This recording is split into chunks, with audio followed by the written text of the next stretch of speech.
What's up, everybody? Welcome to Building Our Power. This is Gabby. And KT. And we're back with another episode. Thank you, everybody, for listening to our last episode entitled Rob the Rich. Also, thank you to everybody who donated to our community fridge. We were able to stock it up with a lot of essential items like eggs and milk and bread and cereal and stuff like that. So we appreciate it 100%. The community appreciates it.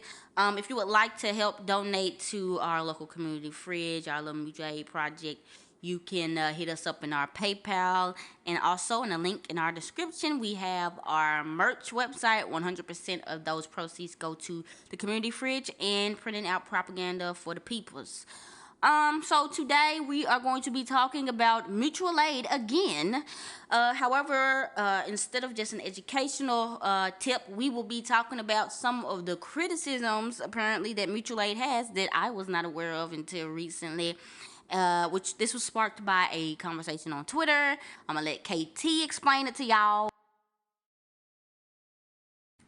Okay, so recently on Twitter, someone named @SalLikesMal tweeted, "Stop calling charity mutual aid." So the conversation goes on, and someone quote tweets it that we follow, and they said, I mean, yes, but a more accurate thing to say is that mutual aid is not inherently revolutionary, nor is it really that mutual either at this stage.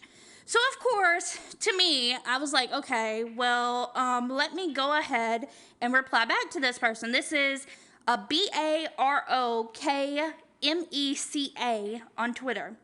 And so I said, hey, mutual aid is replaced with Cash App calls. That's not true mutual aid. Read the Wikipedia article on it. It has a table we like to refer to. Then I linked to our previous, video that we did on it. And so, at that point, the person goes on to say that I listened to it, and so far what I said still stands. Reactionaries do mutual aid, and sometimes much better than the left can. And a lot of what the U.S. left does is still essentially charity without the nonprofit shell. We don't have access to the means of production, so whatever we do just ultimately helps people withstand capitalism better. Until we seize power through establishing red bases, the mutual aid efforts will ultimately just be positive feedback loop without results. Whew, okay, so, Gabby, what do you think about that? Okay, my thoughts to that is, okay, mutual aid. I agree. Mutual aid is not inherently revolutionary. Nothing is by itself. I mean, having a gun is not revolutionary in itself. Stealing from Walmart in itself is not revolutionary. It's the combination of certain practices along with a radical political ideology along with political organization that turns it into revolutionary. So yeah, I don't know. I'm not sure exactly what else was supposed to be taken from that. Cause yes, right. Lots of people do lots of things. Lots of reactionaries have guns. Lots of reactionaries have study groups. Lots of reactionaries do stuff for the poor people and the white people in their community. I mean, yeah. Yeah, so props to him, for at least saying that, because yeah, that's true. But I think it opens up a broader conversation that Gabby and I kind of like had to research, and we were kind of concerned as to what we were hearing. So we went to YouTube, right, and we were listening to, it was a bunch of Marxists, majority white Marxists, who were talking about how mutual aid is not revolutionary. Essentially to say it doesn't matter, it's the same as charity. And we shouldn't even really be worrying about it because people are going to do what they do. Yeah, one of them in specifically was not a white person, but really grind my gears. I don't remember that girl name, but I don't feel like it should even be Amber Lee. Amber Lee. from, I guess, the Chapo Trap House, whatever the heck that racist thing is. But she had the audacity to say that the Black Panther Party weren't a threat to the state. Um, Despite what we know, despite the amount of effort, money, and time that was put into destroying them, despite what J. Edgar Hoover said about the Panthers, despite the long-lasting effects it's had on the black community as a whole, to this day, where everybody has respect for the Black Power movement and Black Panthers because we know what they did and were able to do was just something that has not been done again and was never done. She said that they weren't revolutionary, or they weren't, not that they weren't revolutionary, they weren't effective enough to be a real challenge to the state. She said that, all that organized, or that all that power that was put to destroy them doesn't mean they were strong. It could just mean they were weak. Lady. First of all, from what I heard, she's making 6 figures. Secondly, what is your end goal? What the heck is your end goal? If an organization is able, if hopefully, I mean, if we could theorize about if COINTELPRO never happened, potentially the Black Panther Party, if they were allowed to grow, if they didn't have all this interference and infighting and this, that, and the third, who knows where we could have been now? They probably, and they were trying to mobilize enough black people to create a black state in America. They would have had one of the biggest working class uprisings in American history, probably in world history, just by mobilizing poor black people. And for her to say they really weren't doing nothing just shows me that what do y'all even determine is doing something? Because they literally were in the community, providing people with food, organizing and mobilizing people, expanding their consciousness. Like, had regular black people over here talking about Maoist thought, Marxist, Leninist thought, anarchist thought, and all that type of stuff. Like, if that is your critique, then what the hell do you think we need to do? Yeah, so not only that, but she's not the only person. I also was watching a video, let's see if I can pull it up really quick, by someone named Space Babies on YouTube. They have 5K subscriptions, but anyway, they made a video that says, "Is mutual aid revolutionary?" And so they basically go down the thought process that, hey, it's not revolutionary, and guess what? It's not really that helpful. Instead, what we should be doing is we should be building community with people. And they made it seem like almost like a missionary trip into communities. They were describing mutual aid as an investigative thing, that we must investigate the community and see what they want. Like, why are you going to communities that aren't yours to begin with? First of all, exactly. Why are you doing that? You should be in your own community trying to mobilize your own people. Exactly. And so, yeah, I think that really just brings us to kind of like the history of mutual aid, because, again, all of these thoughts are mostly critiques that say, oh, it's not possible or it's never going to happen. So, in the summer of 1793, yellow fever was happening in Philadelphia.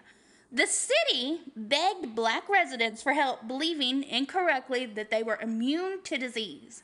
Ministers and founder of the Free African Society helped that community. So Richard Allen and Absalom Jones, the first black mutual aid society in the country, helped people.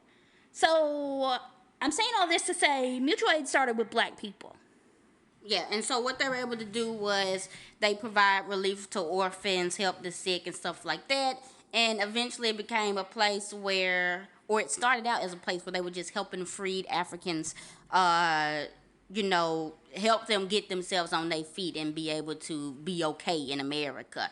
And pretty much what happened was from there, more mutual aid organizations came about, and predominantly majority of the members were black women. Right. And what they would do is literally, like, if you hear this stuff, it's stuff we already did. Like, they would help mothers with child care while the mothers went to work.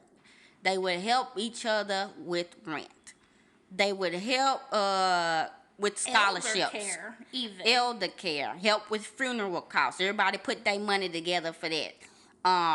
Help with all that stuff. Like, when I heard this, I was like, okay, why are we making mutual aid something like theoretical, academic, like, ooh, mutual aid? Like, we've been doing mutual aid from the jump. Mutual aid is literally just you helping each other. It's being in community with It's being in community with each other and helping each other. Right. So, okay, that's where we need to go. And I was also thinking about, rent parties, which were popularized in the 20s. When people would need help with their rent, folks would throw a party, put money in a hat, and then help each other with the rent. Okay, so that's what mutual aid is. And that is a way of building community. That is a way of people taking care of each other. That is a way of people protecting each other. Okay, first of all, is it a good thing or a bad thing? It's good. Okay, now we add our political ideologies to it. We add Marxism, we add anarchism, whatever it is that you're trying to achieve and accomplish. How is that not going to be effective? Because this is effective. It's been effective. Right. Up until this point, I feel like I've literally never heard this critique. I'm sorry. I don't think that I would reject it completely, but I will say that the critique seems very white-centered. It seems almost like you already have some sort of money, so that's the reason why you think this isn't like a good idea for people to do. You already have excess income. People who have literally nothing, who are poor, usually black, indigenous people, they're not worried about gaining a communist party in the United States. They're worried about eating. They're worried about paying rent. They're worried about who's going to take care of the kids when they go to work. Right. And so how, like, you cannot, what we're saying is you cannot get to a point of communism or even socialism without providing people something first. And does that make that transactional? No, because it's for mutual benefit.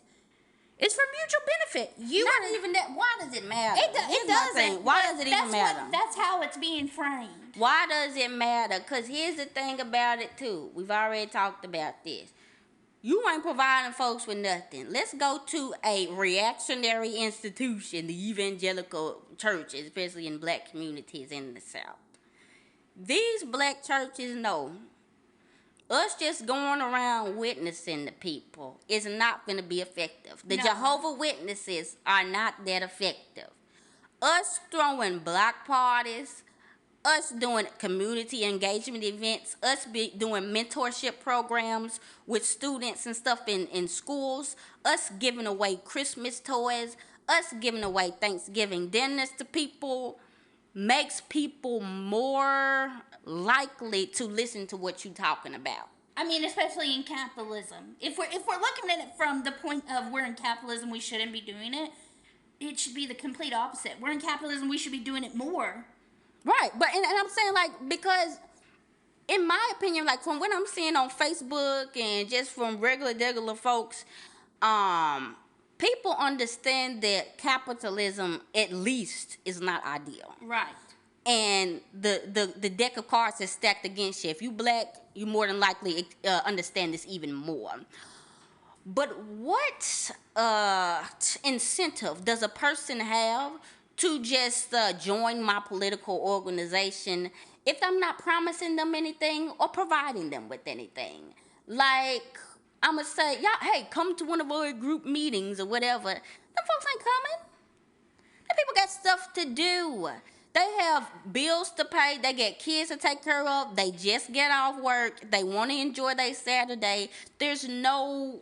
You see what I'm saying? You have to meet people's material needs before they even susceptible to even be like, I'm finna join and start organizing and burning myself out some more by working towards this goal. It's just unrealistic to think that just by preaching the good word that you just finna mobilize all these poor people, and in the hopes that maybe in 30, 40, 50, 60, 70 years while they dead, that maybe communism will happen. What are you doing right now? We are suffering. People are dying. And if you claim to have the answers, little communist man, you need to show your worth and show that you actually care about the community by doing something right now. Right now. So there was a part on here. Thank you, Gabby, for that, because that was good. But there's a part on here where he says, the goal is not mutual aid because that is more individualistic approach to this. The goal is to seize the means of production so that we won't have to rely on the concept like mutual aid. With enough land and machines, we can easily produce enough food for any community within a red base. And honestly, the biggest indication of this is how much are the people we are serving going to actually get on board would actually actively want to pursue a revolution. Okay.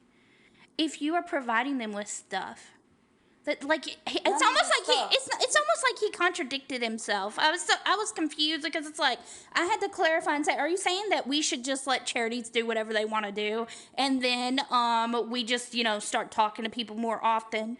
And he was underneath the assumption, and I quote, he says that we should just let charities do what they do. And, we just keep having ideological conversations about this. No. Because what we want to do is get rid. That's the whole point. But he's saying that we cannot, mutual aid can't be revolutionary because we're working within capitalism. Why would we let the charities be in charge of taking care of our people? Because charities, guess what? Before charities are going to help you, they're going to help themselves. And Definitely. They're going to pay their people first. And that's really corporations. Interests. And then it's like corporate surveillance. I don't trust that stuff. But my thing is, if your goal is 100% communism and seizing the means of production, I agree 1,000%.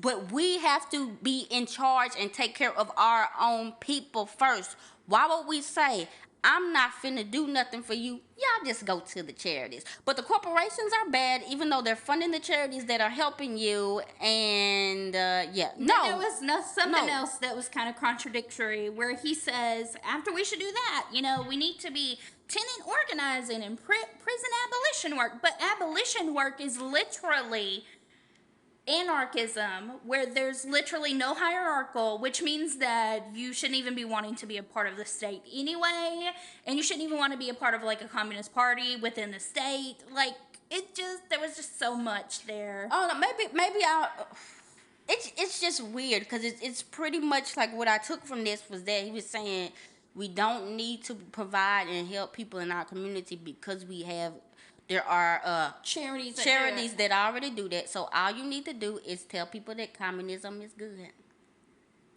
What? That ain't never worked. Show me where that's worked. Show me a political organization, a religious organization, a cult, or anything where that has worked. I'm going to go outside right now with a microphone, and I'm finna tell everybody why communism is good. I'll report back. And apparently that's all it takes to do, because and then it's like he said don't do that, but then you want to go do tenant organizing. You could be doing that while you're doing the mutual aid. Like, I feel like isn't tenant organizing mutual aid though? Like, I feel like tenant organizing would be, okay, you're in your tenant like little section here. You're in your own housing. And you, for your tenant and your community with the people in that apartment complex or that rental area, you're going to your landlords and saying, hey, we're organizing and we want rent to be this a month. That's mutual benefit if you're helping other people. You see what I'm saying? Like, I don't think, whenever I was reading his conversation, to me it was more like he was taking a talking point that was like, okay, this is charity, and applying it to mutual aid, which made no sense. Charity and mutual aid are different, and that's kind of our point. It's like, it's not the same. And even if it was the same, the contradictory of the conversation that we were having wasn't helpful. So, yeah, Yeah. Long story short, I haven't heard a mutual aid critique that was legitimate if it wasn't talking about, like, if it was just saying y'all folks just giving folks stuff and y'all not trying to educate the masses. I'd understand 100%, but this does not make sense to me. And I really encourage people to look into the history of mutual aid. We have a great article that KT found called was a visual history of mutual aid, and just see what it's about. Because when I tell you, like, I think what KT was talking about with me, uh, this is to me a very, this, the Twitter was not white, but it's a very Eurocentric, in my opinion, take on this. Because in my opinion, like, this is just common sense. Like, even the most conservative black people have some sense of, if my family members are struggling, I'm gonna give them some money, or we gonna put our funds together. And I told KT, even my church, when I went to church, my pastor, who's an African immigrant, very conservative, even he would be like, if somebody came to him and said, I need money to pay my light bill, we would all do an offering to help them pay for their light bill. And if you ever need anything like that, you go to the pastor and you tell them, and then we all collectively put our money together. Like, Yeah, that, so you know. that was another conversation that we were talking about where I was like, I feel like white people, like, that's a Eurocentric take because white people don't have community. We don't have like a family bond. We're not gonna go and look at our community and say, "Oh, let's see what I can do to help," or what I can do to do a potluck in our community or whatever. Like, we just don't talk to our neighbors. We don't talk to our communities. We don't have community within our families. At any moment, you can be cut off from the family and have absolutely no money to your name. At any moment, you can literally be, it's like the white people have no community at all. That's all I'm getting to, is that we have no sense of that. And so for us to say, oh, we should do investigative journalism into the community. No, you should already be a part of that community. You should be in your own community doing work, not in other people's, number one. But then number two, what makes you think that community doesn't already, like, come together? I don't know. It's just, the whole critique was garbage. The main thing about it is, about the mutual aid thing, I'm thinking about it, it has different uses and purposes. For one, it's actually helping people meet their material needs. Okay. For two, it's helping obviously expand their political consciousness. Also, three is helping to create a communal frame of mind for people who may not already have that. And I think that that's important too. If people see it working in practice with dozens or 20, 30, 40 people literally helping meet each other's needs, it helps reinforce that this type of society is possible. And then it also bears its proof for when you're trying to recruit other people and get them to think that communism is something real. I'm telling you, everybody right now thinks that this is some utopian stuff that's never going to happen ever, and anybody that's talking about it is living a pipe dream. You have to show them something tangible. Actually, we're doing it on a micro level, but this is kind of how it's going to operate. Like, we're all helping each other out. And this isn't the end goal, obviously. We don't want to be doing this forever, but we need enough people to be able to even seize those means. We need enough power, we need enough money, resources to be even able to even talk about it. Like, you know how many people it's going to take to seize the means of production in Memphis alone? We would need everybody. How are you going to do that, Kenya? You're not allowed to do mutual aid. I mean, you can, but it's not really going to be very helpful. Really, you should just let all those hundreds of thousands of charities that are already in Memphis do the work for you. And so then you should just go to certain communities and talk to them, and then you'll be good to go. What? No.